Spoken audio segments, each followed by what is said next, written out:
Xenogears Sound and Drama, Chapter 7. Faye lies on the narrow bed inside the prison cell. He's in that half-asleep state where he cannot be sure whether he's recalling a living memory, dreaming of what has been, or dreaming what has never been. The plain is drenched in heavy rain, and the winds blow through the swaying grasses.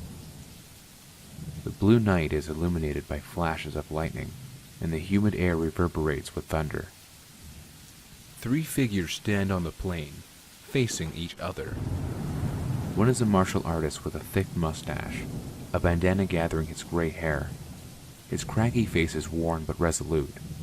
He is surrounded by a blue halo, a crystalline aura that seems to shelter him. The second figure is Graf. He stands like a dark omen against the sky, glowing with an ominous red aura. The third figure is a young man. He is lean, hunched forward aggressively as if poised for the battle, his long red hair falling over his face as white as a death mask. His only visible feature is a malicious, mocking smile. Let us join together. I never thought we'd meet again, Graf. It must be fate. How ironic. But I'll never let you have him, even if it kills me. Faye? Sound asleep. It's best this way. He should regain his strength. I was careless. What a mistake. We shouldn't have risked such a close proximity to the Ave military. I should have known that they would be desperately searching for Weltall. But that man, it was him, no mistake. That was no coincidence. Could it be that we are approaching the time of the gospel?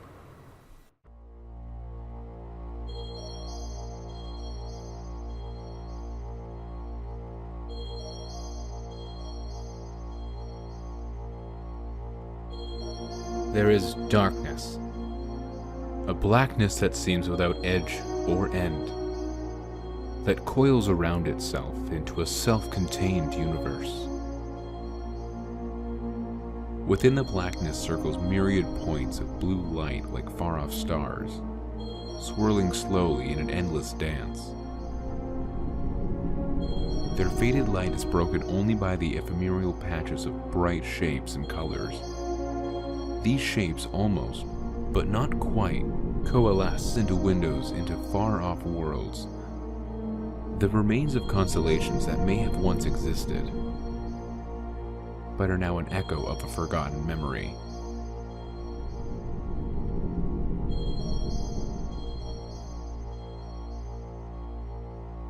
Within this torn patch of space and time floats a great, dark throne, and within that throne sits a man. He is swathed in flowing red robes. A pale cowl grips his bald head tightly. But it's his face that's most terrible. The fixed visage of a death's head. A skull that shines like copper, melting into the folds of his robe. Within the empty sockets of his eyes shine a distant, faded light. The darkness that swirls around him is not silent. It tolls to the inexorable beats of a winding chime that has kept its time for endless centuries.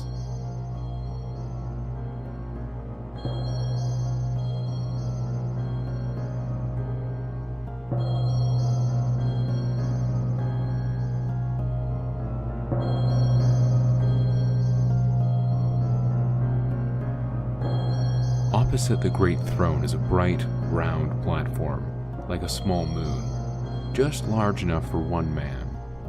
It shines faintly like a patch of light brought in from an external world.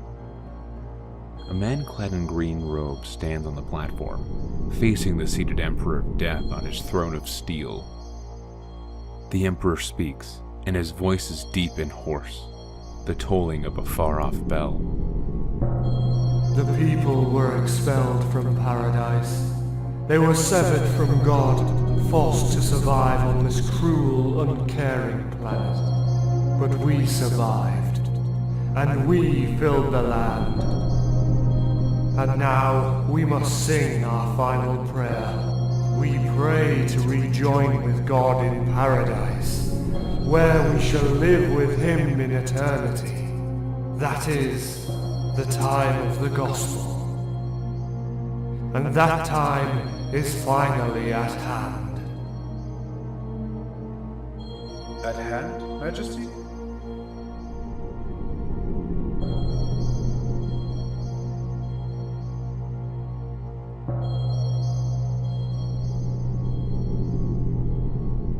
The fate of Gazelle has been decreed at our genesis, but we shall overcome that fate.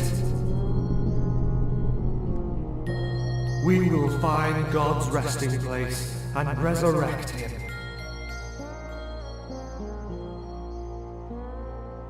For this, we sing our final prayer.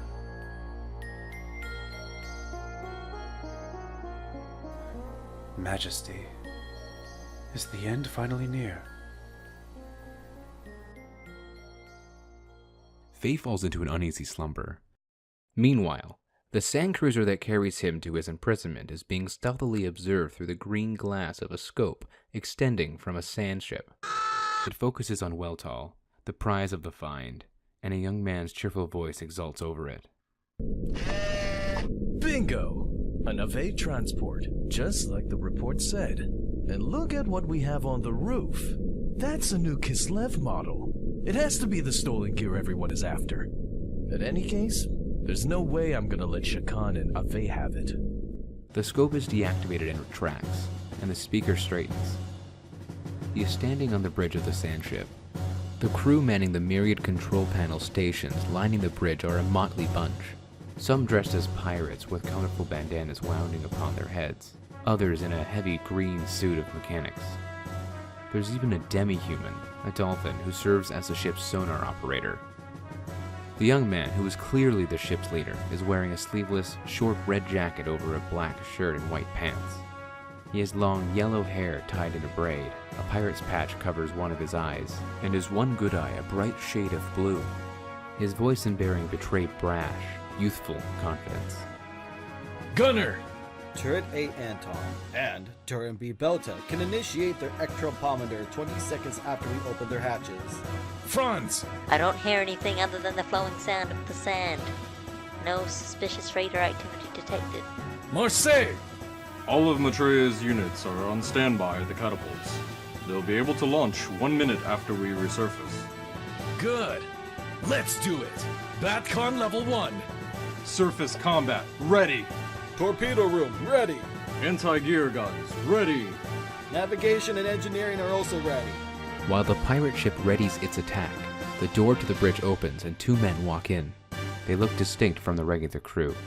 One is an elderly gentleman wearing a mauve tailcoat with a stiff high collar and a snowy vest with a voluminous necktie. His white hair is tied back in an old-fashioned ponytail. He is Lawrence Mason, the young man's butler.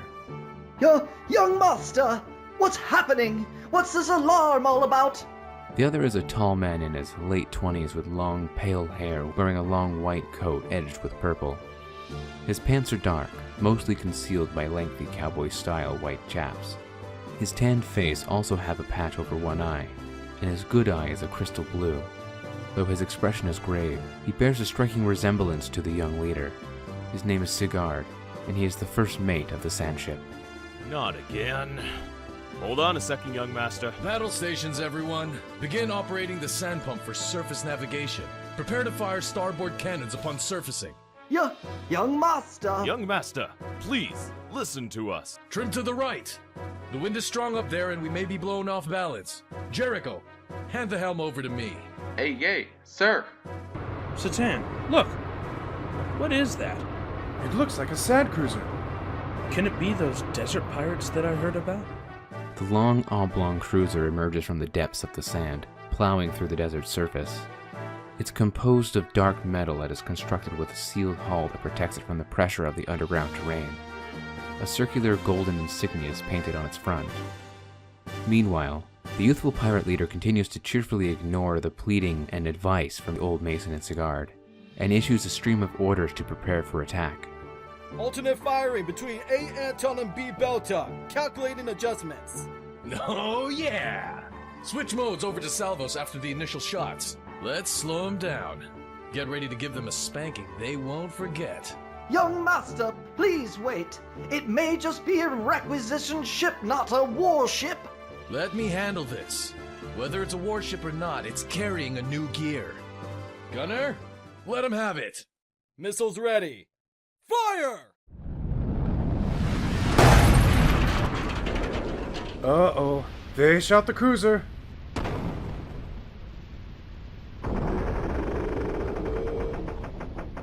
We're sinking! Judging by the angle, it seems as if a gun blast has made a hole in the hull. We'll sink within minutes. Within minutes? Doc! The door's locked! Somebody free us! Someone! Please, open the door! Ah! Ugh. Great! The door gave way. I bet the sand was too much for the hinges. Yeah, Doc, except now we're in danger of being drowned in sand. Let's get out of here! There's a switch for the sand barrier door on the wall to the right. Be very careful. Once it's closed, it can't be opened again. Okay, here we go. Good work. Now we can head this way. Looks like everyone's jumped ship. At least it makes our escape easier since there are no guards.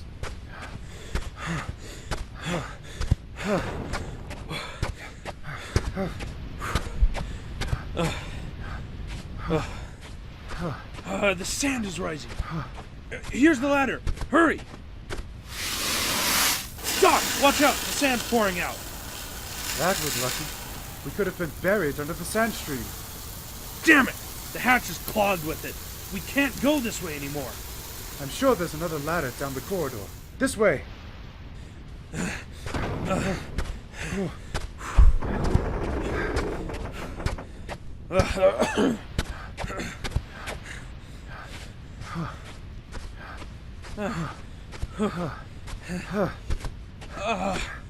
This network of bridges should lead to the deck soon. Doc, watch out! There's a break in the floor on the bridge. Oh, thanks. This place is falling apart. We should hurry.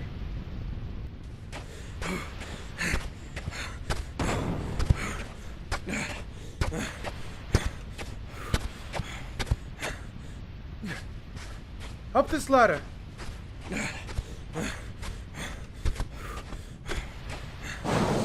Watch out!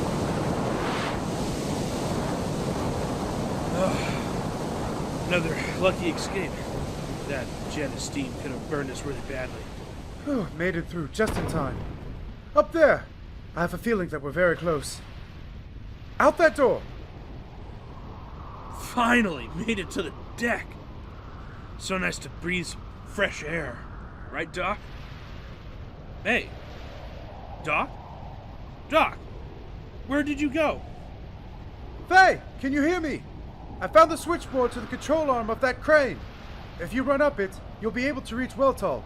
It's our only chance to get off this cruiser before it sinks. Okay, Doc, please come up though, so I can get you. Whoa. Narrow walkway. Easy to slip off. Okay. Easy now. Almost there. Great. Weltall is just below. I think I'll use these cables to slide down. Okay, here we go. Weltall! You and I seem to have a faded relationship. Over here! Doc! Hurry up! Good work, Faye. Now get it to Weltall and fly us out of here. Gotcha, Doc. And we're out of here. Faye flies Weltall some distance away and then lands it on the desert. Satan and Faye walk out, surveying the scene. Ooh, dizzy. Sorry about that, Doc. I didn't have time to open up the cockpit. I was only joking, Faye. Riding in Weltal's hand was not so bad. This experimental Kislev machine is quite a gear. Yeah. When I started it up, it began doing all kinds of stuff by itself. The environmental response system and weight reduction hovering kicked in automatically. Really? Amazing. Some friends you are. You save yourselves, but you leave your friends to drown in a sea of sand.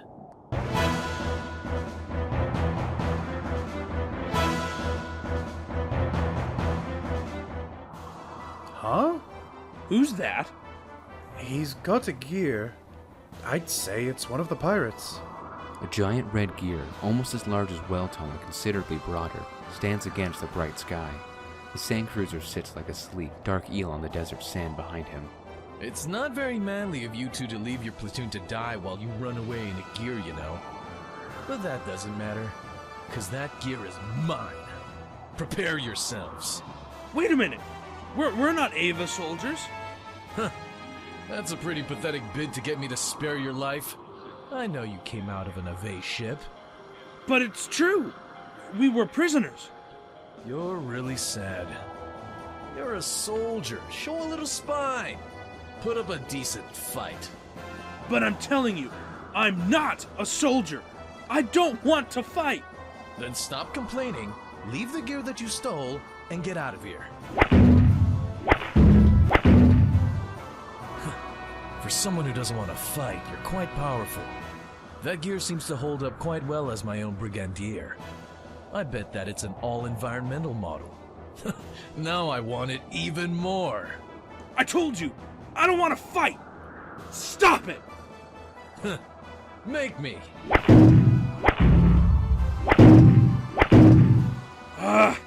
He won't quit. I'll have to fend him off. I hope you're prepared! Always am. Hoo-ha!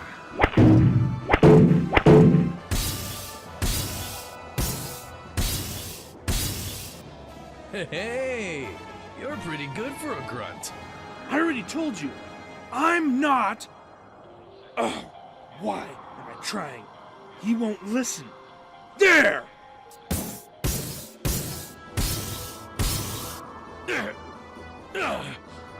Hey, this is fun. You're a worthy opponent. Taking this seriously, aren't you? What's happening? No, this is not good. I'm caught in quicksand. I bet it's a sinkhole. Oh, no! I'm sinking too! The two gears sink through the sand as their companions watch hopelessly from afar. The roaring storm of sand and debris batter the gears around in a downward spiral, and Faye can barely see anything. He can only hold on to his seat and hope that the cockpit window will not strike against a rocky edge on its way down. For a moment, he wonders as if this was the end, and if they will come to rest inside a sandy tomb without a hope of digging themselves out. But then, Weltal finally comes to a halt with a final bone-jarring bump.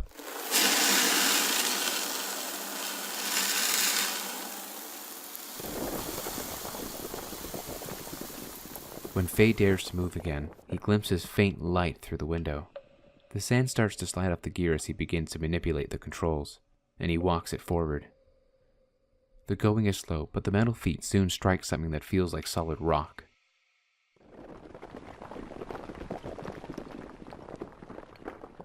He can see something red moving not far away and guesses that the young pirate is also digging his way out of the sand.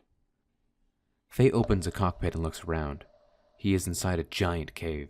Behind him is a huge pile of sand that slid through the sinkhole. It appears that they had stood above a softer ground that was destabilized by their battle. He wondered how deep down this cave was below the desert. It seemed extremely large. He could sense a huge empty space above him and around him. Here and there was a sound of dripping water. There's a faint light, perhaps emanating of moss growing on rocks.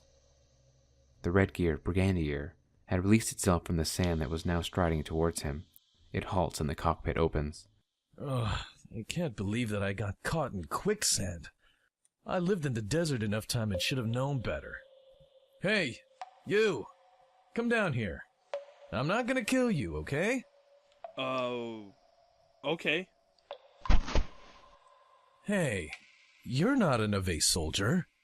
I tried to tell you that before the fight, but you refused to listen to me. Sorry, yes. Yeah, I remember you saying something like that. I went off half-cocked and thought you were from Ave.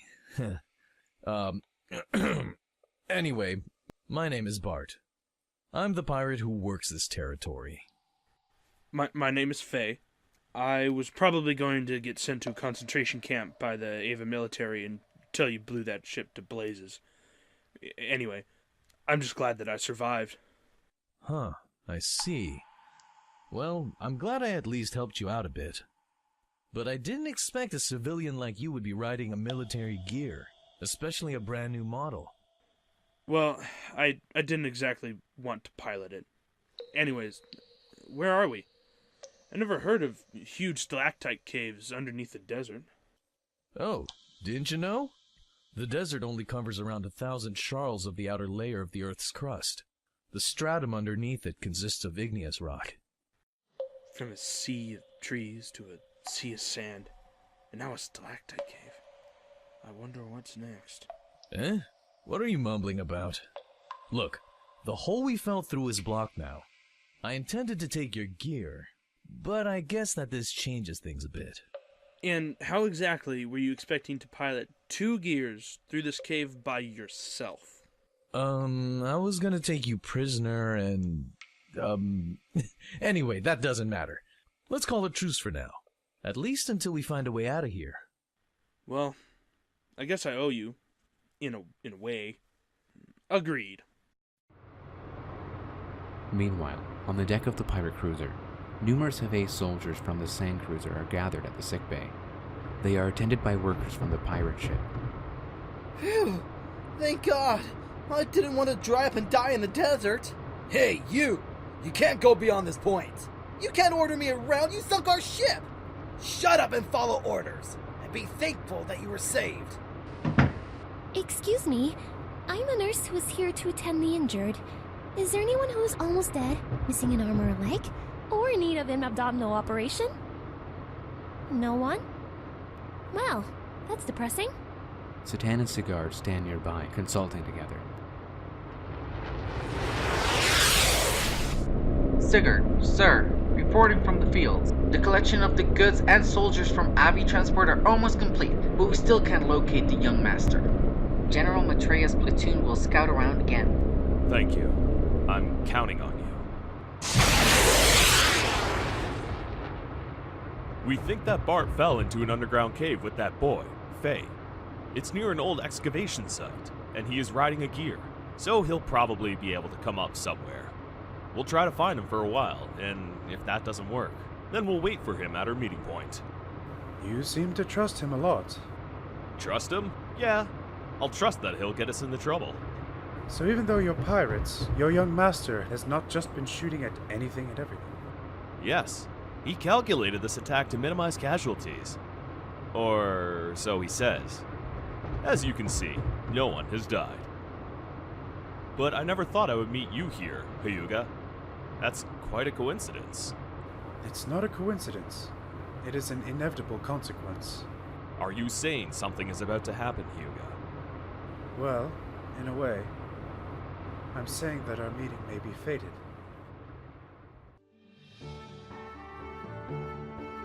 In the Xenogears Sound and Drama, Chapter 7, the narrator was Taylor Townsend. Graf and Khan were played by Joel Hewitt. Citan was played by Kevin Fuller.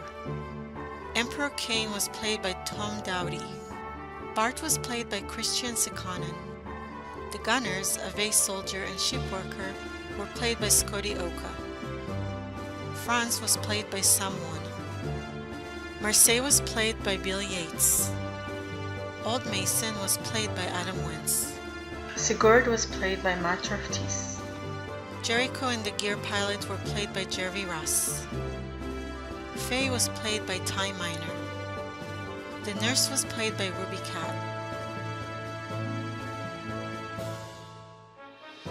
The script is based on the original script of the video game Xenogears, written by Tetsuya Takahashi, Kaori Tanaka, and Masato Kato. The original script dialogue was compiled by StarCraft Scroll, originally posted on the website Xenogears God in Mind, and utilized with permission from the compiler and website master. Narrative portions and additional dialogue were written by Hadass Rose. The project uses the original Xenogears game music, composed by Yasunori Mitsuda. Some sound effects were extracted from the original game. Other sound effects were free sound clips found on the following sites: soundbible.com, www.freesfx.co.uk, and the YouTube audio library. The Xenogears Sound and Drama project is based on the game Xenogears, which was directed by Tetsuya Takahashi and produced by Hiromichi Tanaka. Xenogears is copyrighted to SQUARE-ENIX 1998, all rights reserved. This project is a fan project and is not associated with SQUARE-ENIX or any of its subsidiaries. The Xenogears Sound and Drama project is edited and produced by Hadass Rose